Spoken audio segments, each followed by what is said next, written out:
जी बोले ना बेटा बच्चा को नहीं पच रहा लो मुर्गे ने एकदम खुलखुलार लो केसवा जीत गए मुखिया जी। कहलिए ने अगर केसवा न लेनिन बापा तो जैसा बापा डंगा मारा लिया वैसे तोरो मारबो डंगा के तो केसवा वापस ललल के मुखिया जी।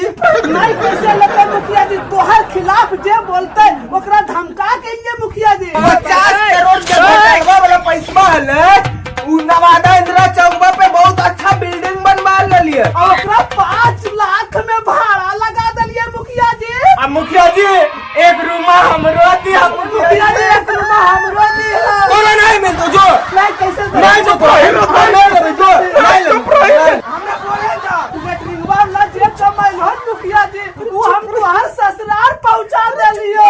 यार रिपोर्टर भाई आवे वाला हेलो मुखिया जी वो आइलो आइते वो अपन गोरस मुखिया जी और जीते टंगा के अरे जब तुम रही बोला का मुखिया जी तो भाई चार बोल रखत के रख अरे चलो पूरा तो ये हले मुखिया जी तोर बाप हलो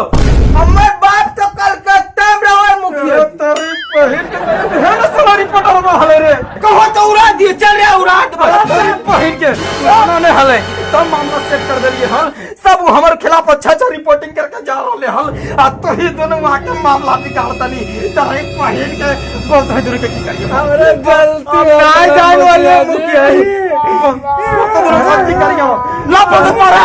दोनों का गोलियां मार के उड़ा देबे माफ कर दे मुखिया जी तो दोनों का तो माफ कर दबो लेकिन वीडियो साहब हमरा साफ कर देता हूँ तो दोनों मुखिया के आदमी नहीं मुखिया का दुश्मन ही तेरी बहन के